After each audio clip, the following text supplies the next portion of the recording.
galera, beleza? Professor Matheus Gomes, profissional de educação física, profissional de nutrição, passando aqui para explicar mais uma variação de exercício para vocês de bíceps braquial, beleza? Matheus, quais músculos trabalham nessa variação de exercício? A gente vai trabalhar tanto o bíceps braquial, quanto o braquial, quanto o antebraço, principalmente o músculo braquiorradial, beleza? Matheus, qual é essa variação de exercício? Dessa vez vou estar demonstrando para vocês como executar aqui uma rosca 21, no caso com barra H, tá? E aí no caso, Matheus, como que faz essa rosca 21? A gente divide em três, digamos assim, três blocos a amplitude do exercício, ou seja, a gente primeiro faz 7 repetições do início do movimento até o meio, tá?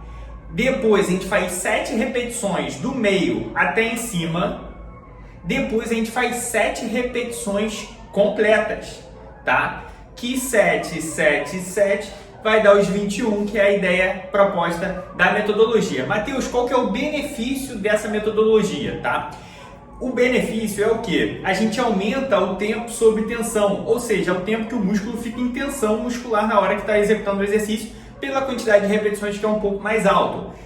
Além disso, você estimula a musculatura de uma forma diferente, quebrando aquele efeito platô, aquele efeito de estagnação dos resultados, de sempre fazer a mesma coisa. Então você muda o estímulo ali na musculatura, e isso é ótimo ali para você continuar evoluindo nos seus treinos. Tá? Então, uma nova forma. Então, você tem hipertrofia muscular, ainda assim, mesmo com carga moderada, porque como você vai fazer mais repetições, geralmente a carga diminui, mas não tem problema porque você está forçando a musculatura de uma forma diferente, beleza? Então, esse é o benefício dessa metodologia. Qual que é o benefício de eu desenvolver esse exercício no meu treino? Você vai hipertrofiar, vai ganhar mais volume, vai definir mais esses músculos que a gente vai estar trabalhando, além de você ajudar no fortalecimento do seu cotovelo, e além de você melhorar o bíceps, você melhora também o seu desempenho nos outros treinos, como por exemplo no de costas, em que o bíceps braquial, o antebraço, trabalha como auxiliar. Beleza? Então a ideia desse vídeo é eu estar explicando para você como executar esse exercício da forma correta, explicando a posição do seu corpo, explicando melhor sobre essa metodologia, sobre amplitude de movimento e sobre cadência de movimento. Se você está interessado, acompanhe esse vídeo até o final que eu vou te dar todo o passo a passo. Conta comigo, bora lá pro vídeo! Então vamos lá para o vídeo, galera. A primeira coisa que a gente precisa estar prestando atenção aqui é como posicionar seu corpo. O ideal é você começar ali no ajuste dos seus pés. Os seus pés têm que ficar na mesma linha dos seus ombros. Então a gente traça uma linha imaginária aqui e coloca os pés na mesma linha dos ombros. Não ficar com os pés muito juntinhos e nem muito afastados. Tenta botar na linha dos ombros, que vai te ajudar na estabilidade do seu corpo, tá? Um outro ponto, o joelho é um pouquinho flexionado, um pouquinho dobrado, para também te ajudar na estabilidade do seu tronco, tá? Então você flexionar um pouquinho o joelho ajuda nisso, no vez de deixar a perna completamente estendida, tá? Então flexiona um pouquinho o joelho. A questão da coluna, sempre manter a coluna retinha, ou seja, mantenha o peitoral estufado, os ombros um pouquinho inclinado um pouquinho para trás, assim, porque geralmente a gente tem a tendência de ter um ombro arqueado para frente e o peitoral para dentro. E o ideal é você fazer o inverso, peitoral para fora e os ombros para trás, tá? E mantém também uma certa contração abdominal para te ajudar na estabilidade do seu core aqui, que é a parte do centro do corpo. Você fazendo isso, você previne lesões na sua coluna. Por quê? Às vezes tem uma tendência aqui da gente inclinar o corpo para trás. E isso é porque o abdômen está, digamos assim, solto, digamos assim, você contraindo, você evita que ele alongue para trás e você evita que sobrecarregue a sua lombar. Então deixa sempre o abdômen levemente contraído, beleza? Tá? E pronto, então comentei aqui da coluna, do peitoral e tal, e o olhar sempre na linha do horizonte, para te ajudar também a manter sua cervical alinhada, a região do pescoço, beleza? Então, essa seria a posição do seu corpo para estar realizando o exercício. Agora falando aqui de onde vai ocorrer o movimento, tá? Tem alguns erros que acabam acontecendo. Por quê? O ombro, ele atua nesse exercício como estabilizador do braço. Ou seja, ele não vai movimentar o braço, não, o ideal é não movimentar o braço.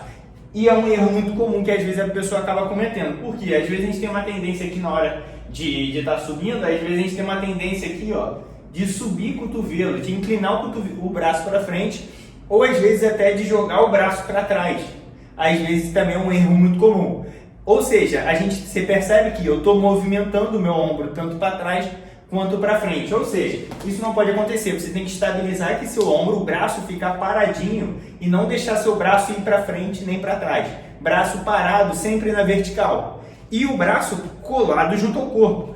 Né? Então você faz aqui, ó, com o braço coladinho junto ao corpo, porque às vezes a gente também tem uma tendência de abrir o cotovelo na hora que está executando. Tá? Então, braço colado junto ao corpo, não deixar o braço nem ir para frente nem para trás. O ombro não mexe, a única coisa que vai movimentar seria o seu cotovelo, beleza? E aí, no caso, falando sobre o punho, às vezes a gente também tem uma tendência, quando está com peso um pouco alto, de ficar inclinando a mão assim para frente. Então, o ideal é você não deixar com que sua mão incline assim para frente. Deixa sempre sua mão na posição mais anatômica possível. Tem uma certa curvatura aqui para não sobrecarregar seu punho e não ocasionar nenhuma lesão, beleza? Então, sobre essa questão de posição, é basicamente isso, beleza? Agora falando sobre a metodologia, né?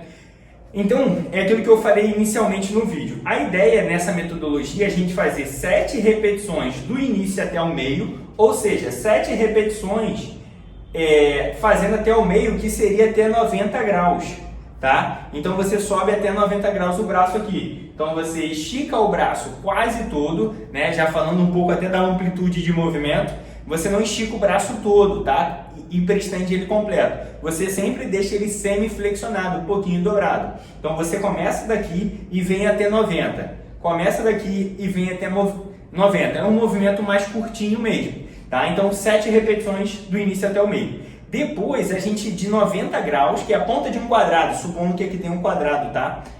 Que aí é o ângulo de 90 graus aqui na articulação do cotovelo. Aí depois a gente faz de 90 graus até o máximo que conseguir subir, mas claro, sem subir o cotovelo, né? Aquilo que eu comentei. Deixa o cotovelo, o braço paradinho aqui, então a gente faz de 90 graus até onde conseguir subir. Tá? E depois a gente faz 7 repetições do início até o final. Do início até o final, um movimento completo. Mesma coisa, sem esticar o braço todo, né? Sempre deixando ele sempre flexionado, e sobe ele todo, máximo que conseguir, mas sem locomover o braço. Tá? Então acabou que eu já falei da metodologia e também já falei sobre amplitude de movimento.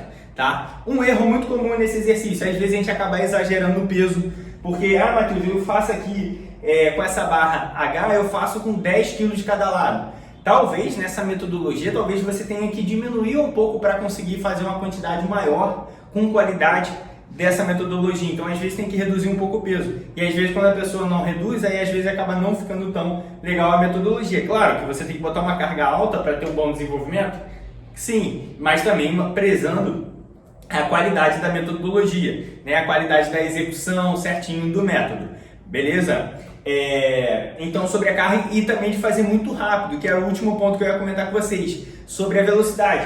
A ideia não seria a gente fazer aqui 7, correndo, 7, 7, né? Correndo exageradamente. A ideia é sempre manter, digamos assim, você sob o controle do peso. Então, 1, 2, 3. Também não precisa ser tão devagar, mas também não precisa ser tão rápido. Eu sempre falo ali para os alunos escolher uma velocidade, digamos assim, do meio termo. Beleza? Então seria basicamente isso que você precisa estar prestando atenção ao realizar essa metodologia com essa barra H. Se curtiu essas dicas, deixa aqui o like, compartilha com seu amigo, com sua amiga para entender um pouco melhor sobre essa variação de exercícios. Se inscreva no canal para acompanhar todos os vídeos e vamos que vamos, te aguardo para um próximo vídeo. Professor Matheus Gomes, fui!